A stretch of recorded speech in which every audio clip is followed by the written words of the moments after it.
Good afternoon, everyone. The next session is about Indian tech startups. It's my honor to welcome Sramana Mitra, a pioneer in global entrepreneurship and startup strategy. As the founder of 1Mby1M, the world's first and only virtual accelerator, she has helped over 1,000 early stage ventures thrive across Silicon Valley, India, and beyond.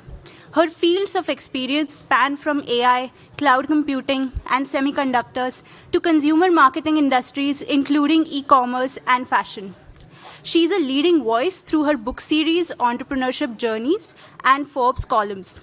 And beyond business, she is a published novelist and a passionate connoisseur of Indian classical music. Please join me in extending a warm welcome to Sramana Mitra.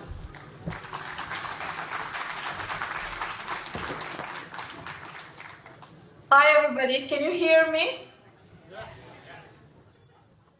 So,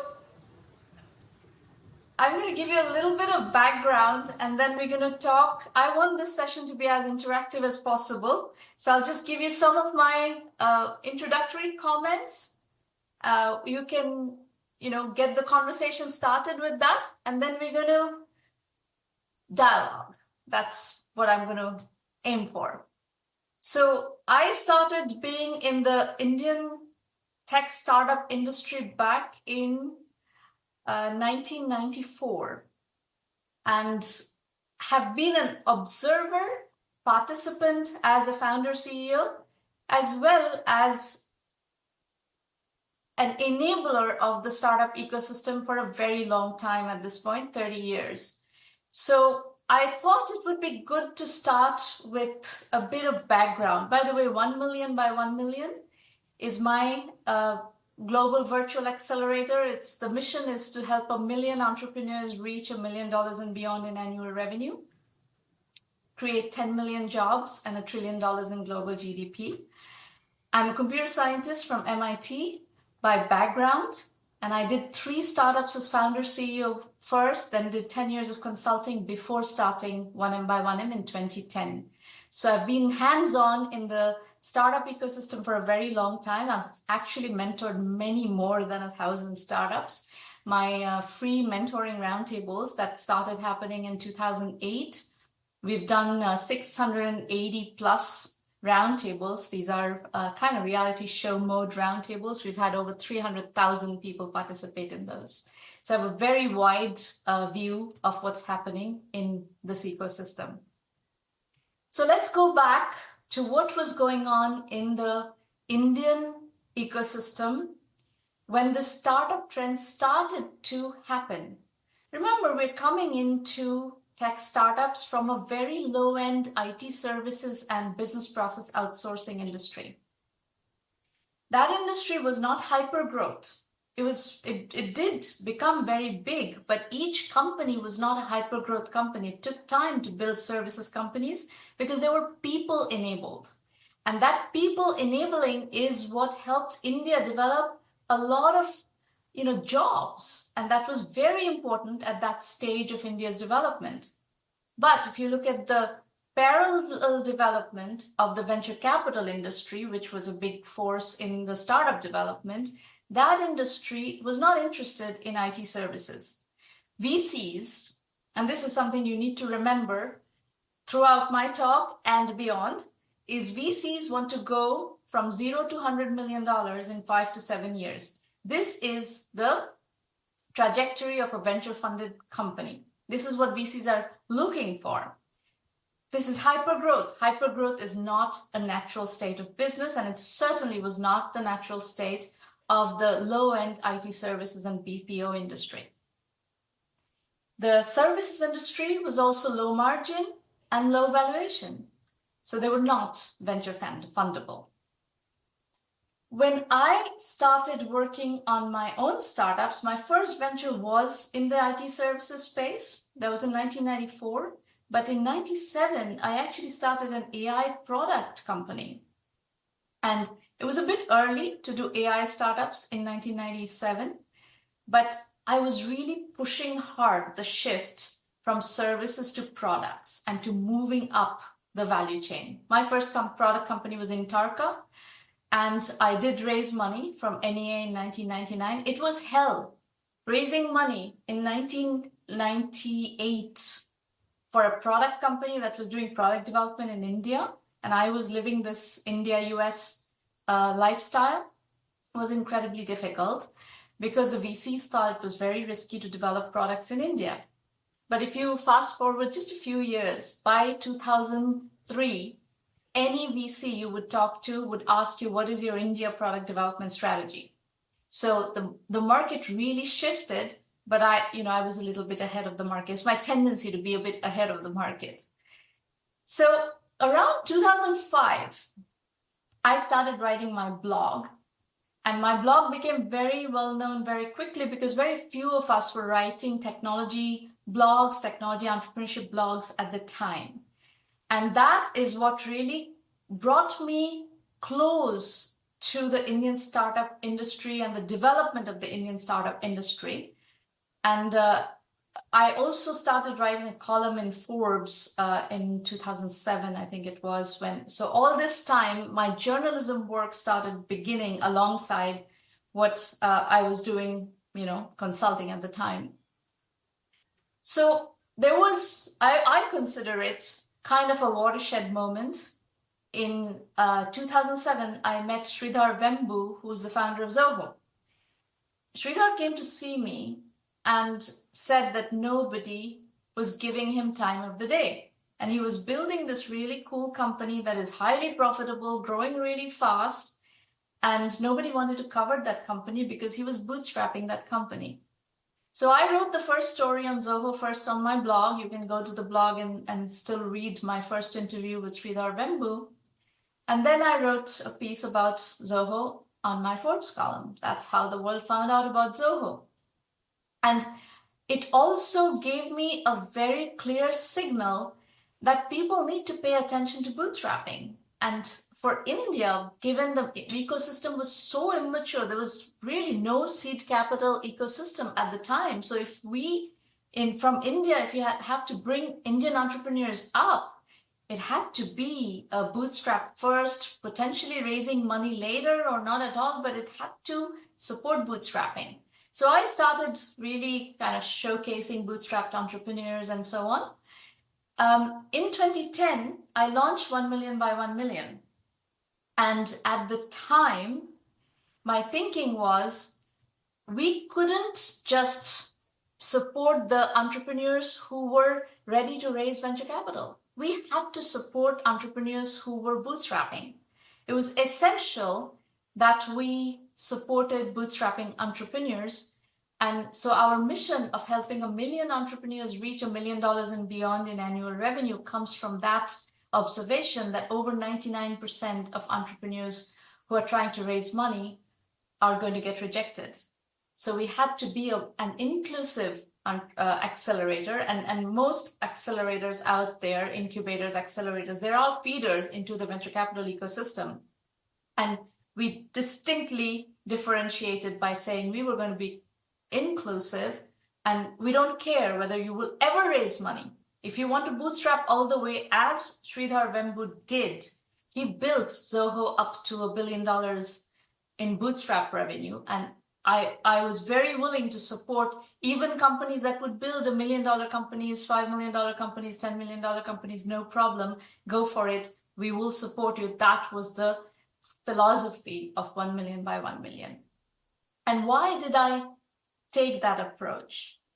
Because my observation again was that the venture capital industry was building a fortune at the tip of the pyramid ecosystem. All these unicorn chasing is going to create a lot of money at the tip of the pyramid, tip of the economic pyramid. But we needed to strengthen the middle of the pyramid if we want to control inequality and really do more inclusive development. This is 1Mby1M is a development economics project. So I had to think more from an economic development model point of view rather than just pure, venture capital and wealth building. So in 2010, we launched 1Mby1M. In April 2011, I was touring India, and one of my hosts was Thai Chennai. And I met Girish Matrabhutam, who was working on Freshworks. And Girish joined 1M and was in the program for the first 3 years of their existence. And we raised money from Accel, and eventually Freshworks went on to raise 250 million plus in venture capital, went public in NASDAQ, I think, or NICE, I cannot remember at the moment, but it was a 10 billion plus valuation in 2021. So again, it was another watershed moment because it legitimized Indian SaaS companies building from India, selling to the globe. And that became the Indian SaaS model. You know, you can build in India, validate in India, but you're scaling as a global SaaS startup company. So again, another big model validation, model creation that created a lot of, playbook development of how to build software as a service startups from India became a very big category. So over the next 15 years, I'm talking 2010, 2011. So over the next 15 years, there is a tremendous amount of venture capital that has flowed to India. And this global SaaS model of Freshworks, Dhruva, and many, many other SaaS companies have really legitimized. The other parallel trend to the global SaaS, starting in India but selling to the world and being able to raise venture capital, the other parallel movement that happened was the domestic B2C e-commerce development. So you take Flipkart, which was the first of those. That was a bootstrap company that went on to raise funding later on. But then all these big brands come about, Swiggy, Big Basket, and many, many, many others.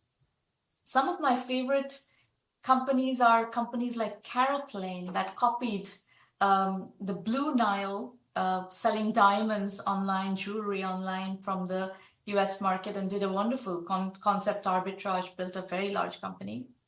So all this was going on in a domestic B2C e-commerce mode.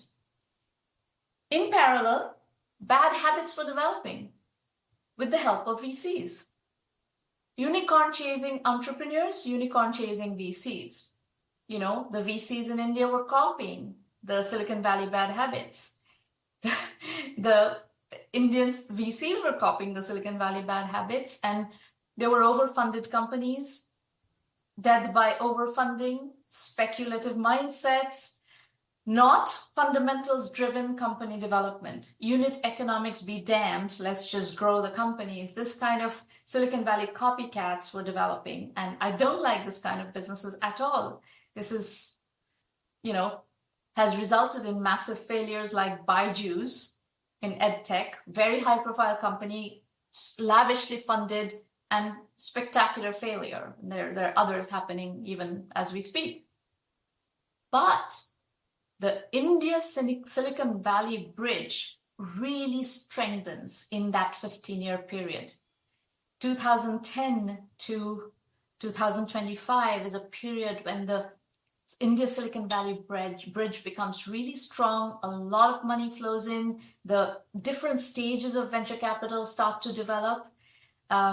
Seed, pre-seed, Series A, Series B, scaling capital, all of it has developed really, really well.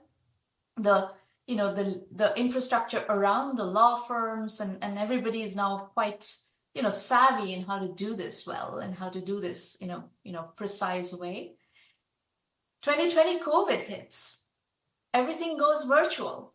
And India finds another major advantage.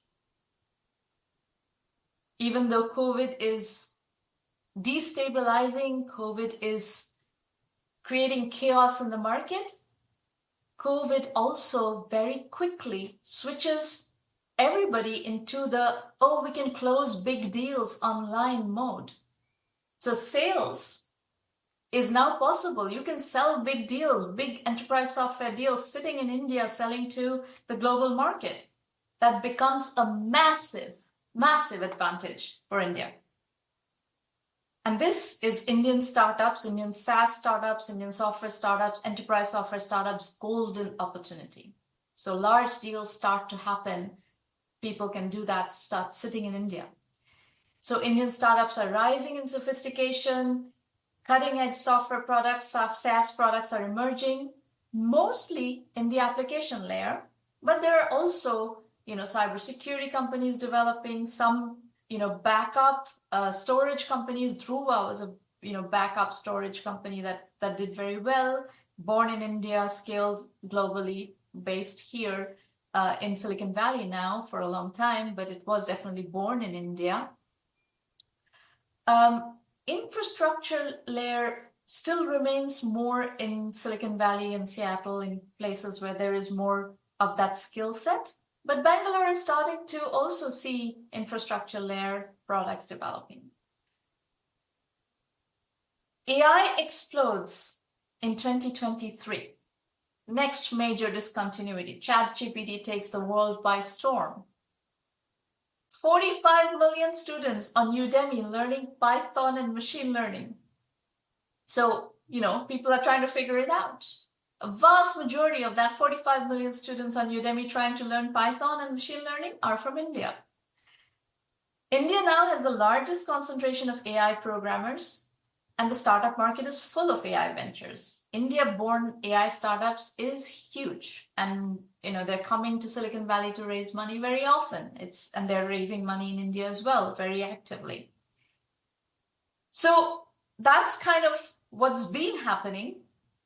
Some of the more subtle developments in the AI market, AI startup market.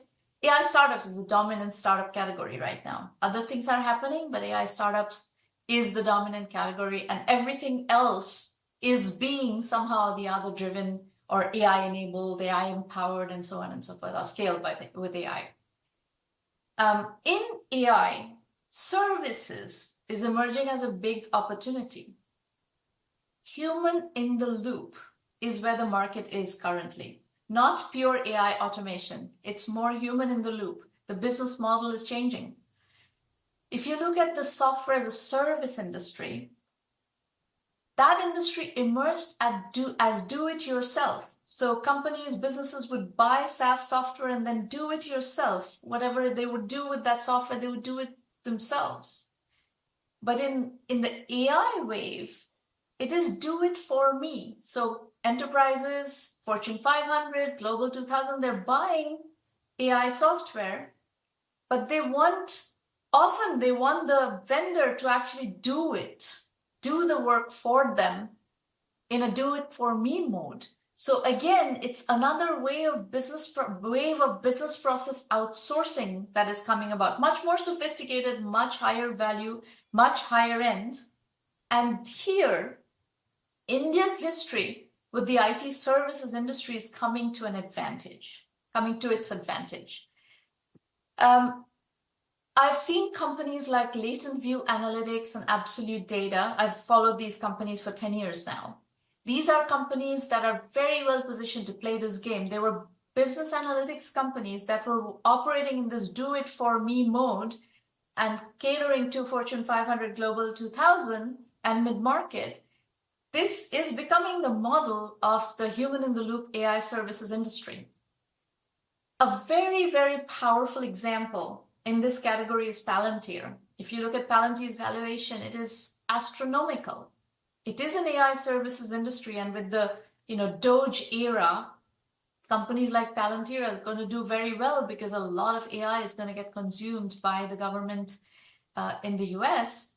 But this is not just the government of the US. There's all kinds of AI services companies coming about.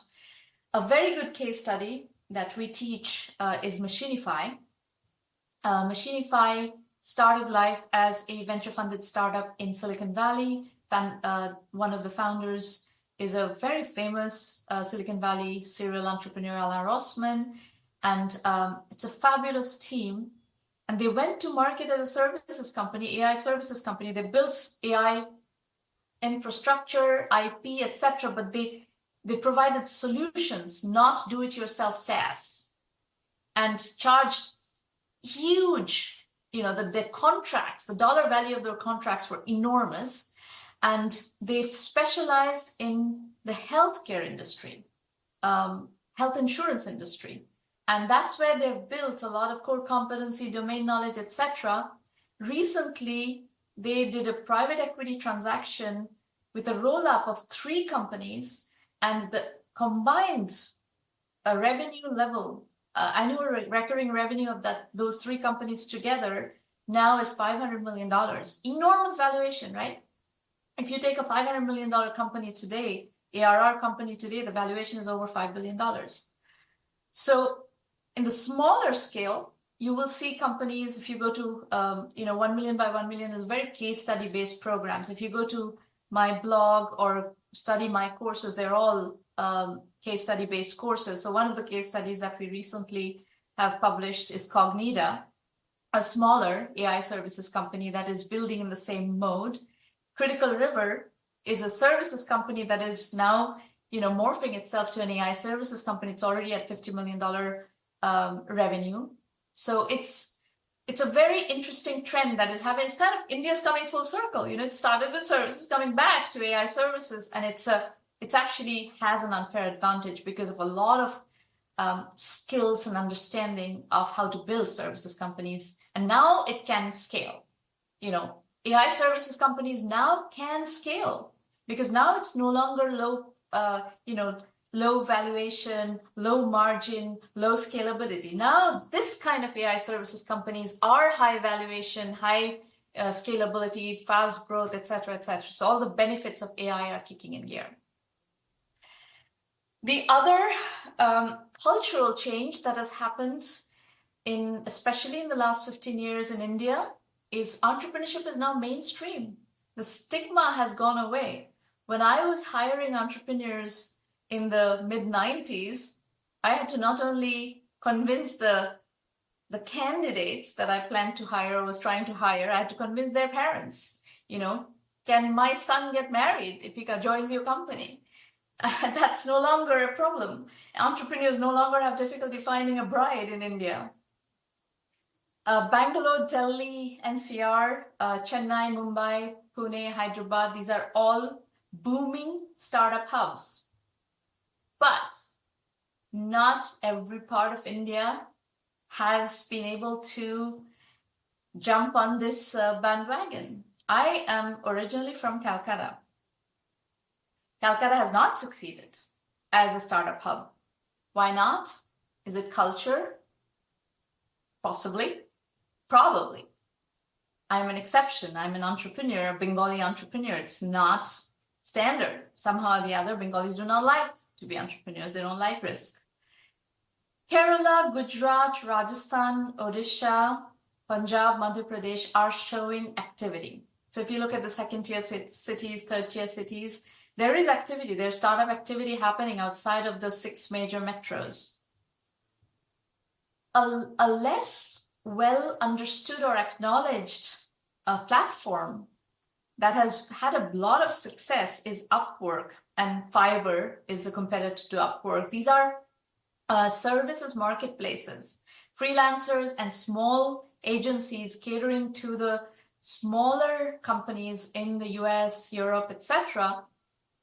This is a very, very powerful enabler of small IT services companies in India, and Bangladesh and Pakistan have also been benefited greatly from these platforms.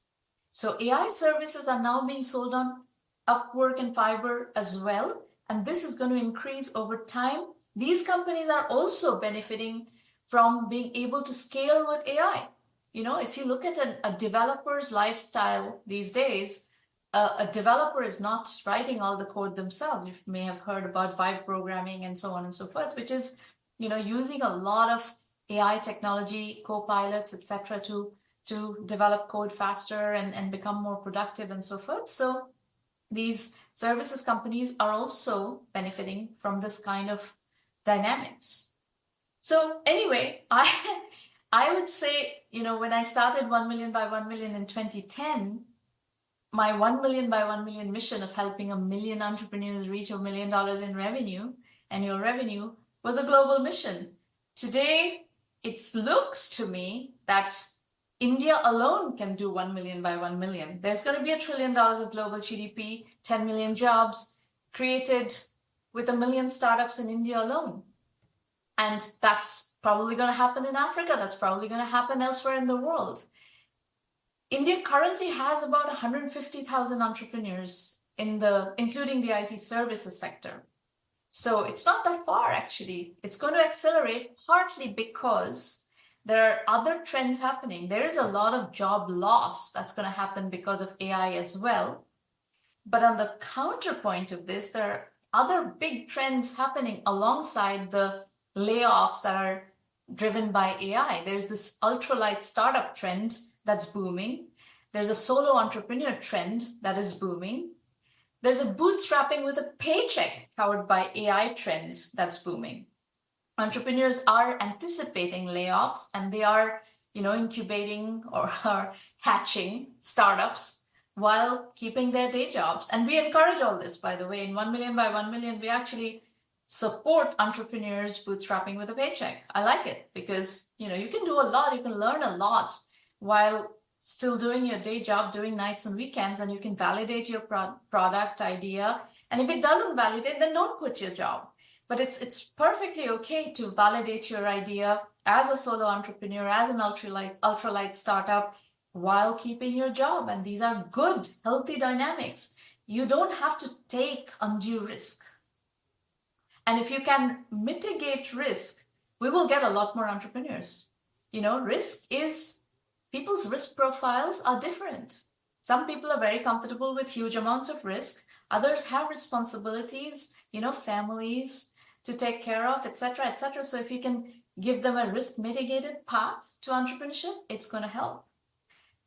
There are other things that are coming in India's favor. The US-China feud is going to be kind of helpful for India.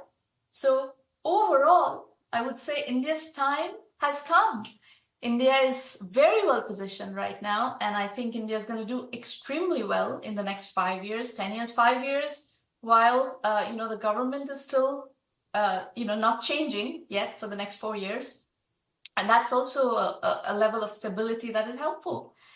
So I will stop there and open the floor up for questions. Happy to talk about anything you want to talk about. In the previous session, I called the tail end of the last session, somebody asked questions about upskilling. In the technology universe, there's a tremendous amount of online upskilling happening. We have tried to make our curriculum and case studies available in as many possible ways and as low price points as we possibly can. So Udemy is a partnership we've done where we've given 80 plus of our course modules that you can access from anywhere in the world, and people are studying these courses from all corners of India. I have students in Kazakhstan and in all over Africa, etc., etc. And I like that. I like all this dynamism and willingness to learn and openness to learning online.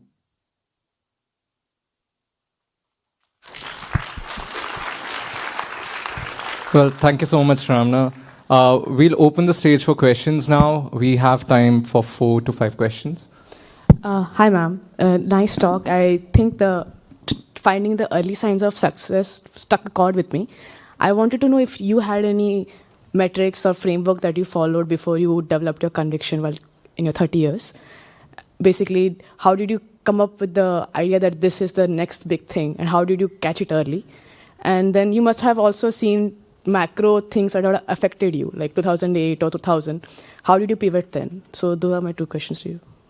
I have not pivoted 1 million by 1 million. 1 million by 1 million is my life's work. It is based on deep conviction, and it is, it's a very, very difficult project. So to answer your question, I've not pivoted. There's only one change that I made in 1 million by 1 million along the way, or maybe 2 changes.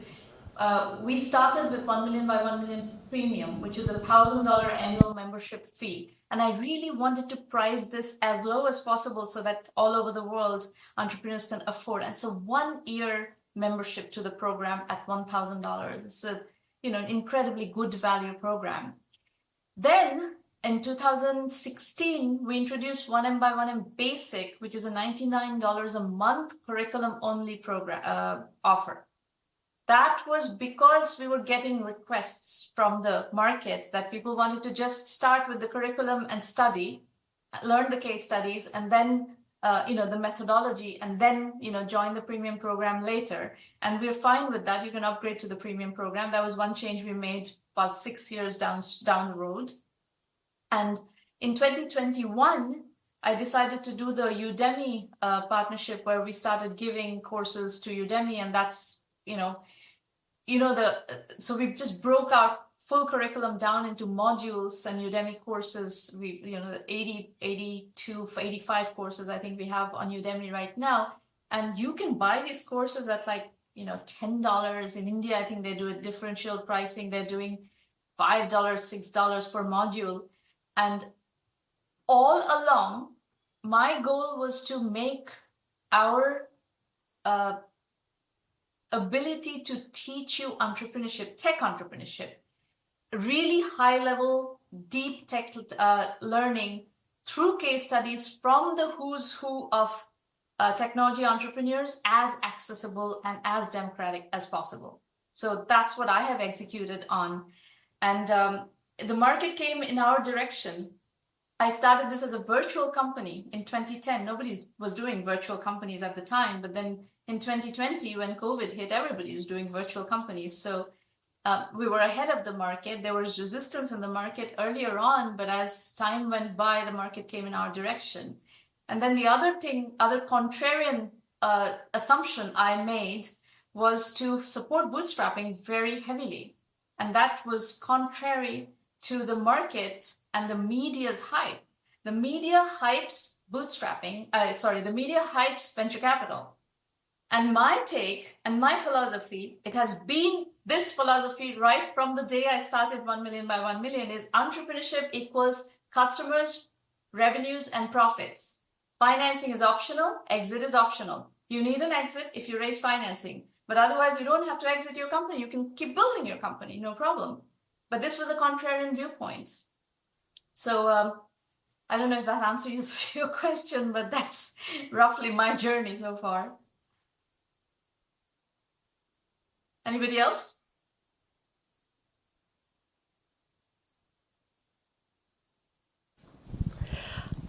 Hi, Sramana. I've been following your blog for a few years. It's great to hear you speak. I actually had 2 questions for you. I am a bootstrapped entrepreneur doing a service as a software with AI, so very similar to things that you were talking about. In Midwest, what kind of advice would you have for an entrepreneur for to get funding? Because typical VC funding is not available. It's not that easy to tap into. Would you have any advice for me or for tech? Welcome to join 1Mby1M. I will find you funding in the Midwest. We Done. If you have the metrics, the other thing that I always caveat these comments with is that please do not join 1 million by 1 million assuming that you join today and tomorrow I'm going to take you to investors. You have to be ready.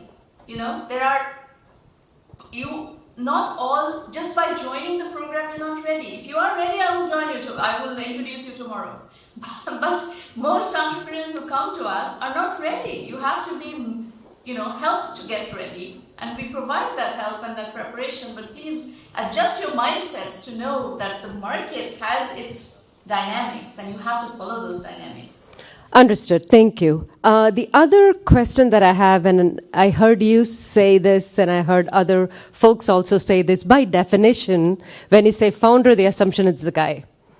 That is the assumption, right? Why did you say that? I think you mentioned something about a bride in India. That was when I was hiring right. For my startup. In Gotcha. 1997, there were no, I can tell you, in 1995 to 1999, there were hardly any female engineers we were hiring as a startup. I can guarantee you that they were just not, the candidates were just not there. Gotcha. So there was somebody that was earlier who kept saying founder, he kind of thing, right? So that is another thing where it's a little, we talk about AI biases and all of that, but, there is definitely a bias if you are a tech founder, that the expectation it's a guy, and if you're a woman, it's a little harder, I don't buy it. I don't buy it. I'll tell you what. What your job as an entrepreneur is to mitigate risk and to de-risk for the investors who are trying to invest in you. That's when funding happens easily. So if you can bootstrap first and raise money later, and you can show some metrics that you're finding product market fit, that you're finding repeatability, that you're finding velocity, investors are going to invest in you. I don't care if you're a woman or a man. At the same time, it doesn't matter if you're a woman or a man. If you don't have metrics and if you don't have the goods, you're going to get rejected no matter what. Y Combinator has 98% rejection rates. Mark Andreessen, I think, made a comment that we're in the business of saying no. Very proudly, we're in the business of saying no. Great, but entrepreneurs have one thing to work on, one business to work on, and their life, 5-7 years of their life are committed to that venture. They cannot take that many no's. Great, thank you. I'll be reaching out to you. Thanks.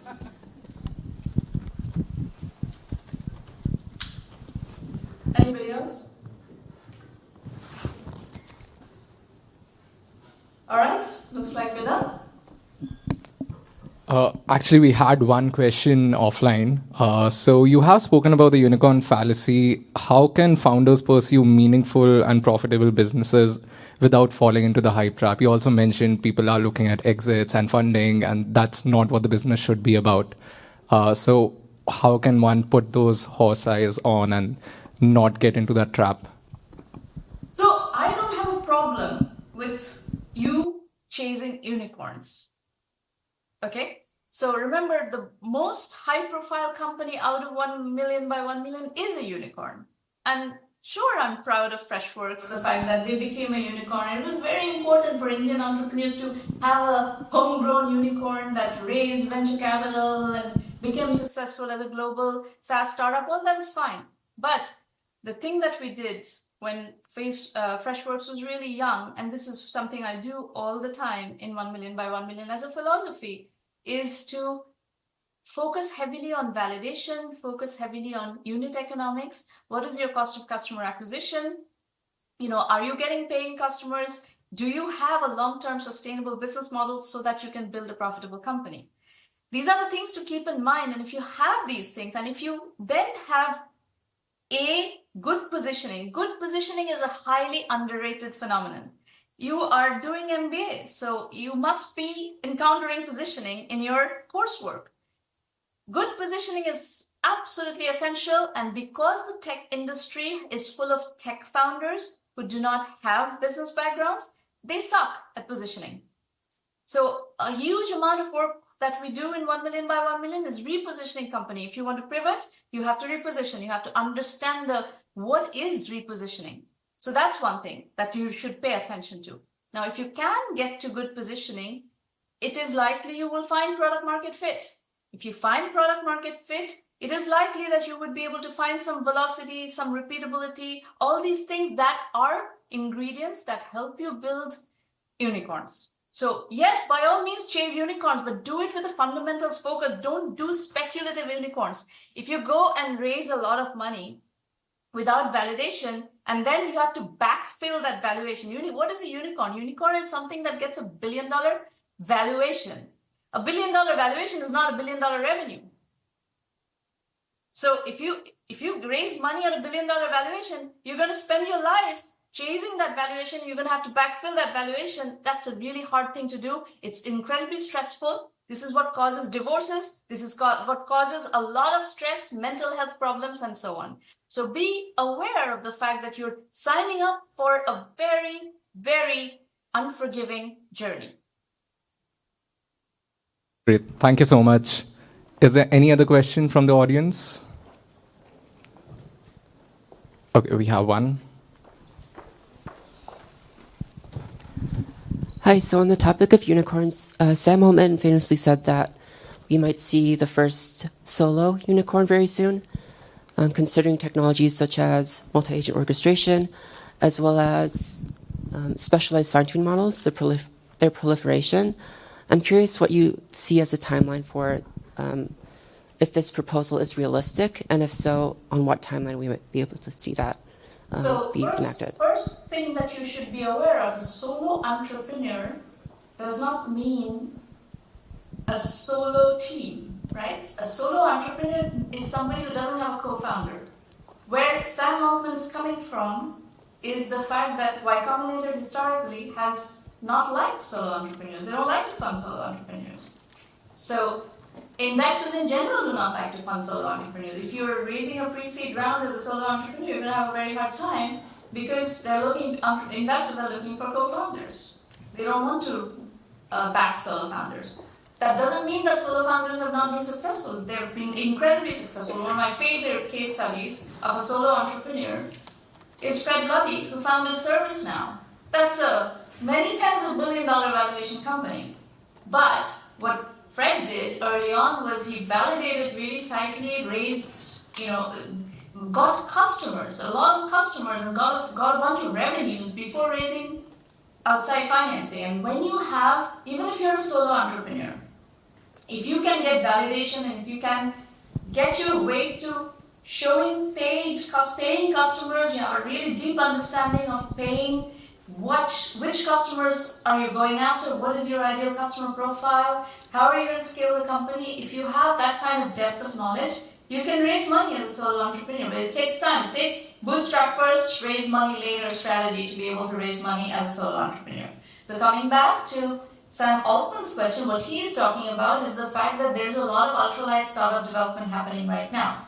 So partly because of the AI tools that are enabling very productive engineering cycles. If you look at a company called Lovable out of Stockholm, this company has developed software tools that are enabling a lot of ultralight startups, and they are themselves an ultralight startup that is scaling incredibly fast. So ultralight startups are not one-person startups. Ultralight startups use, I run an ultralight startup. 1Mby1M, even though it's 15 years old, is run with an under 10-person team. I have, people all over the world. We use virtual assistants and this and that. We use outsourced resources as and when we need them. But it is a very nimble, very light startup. And that phenomenon is going to be rampant in the industry.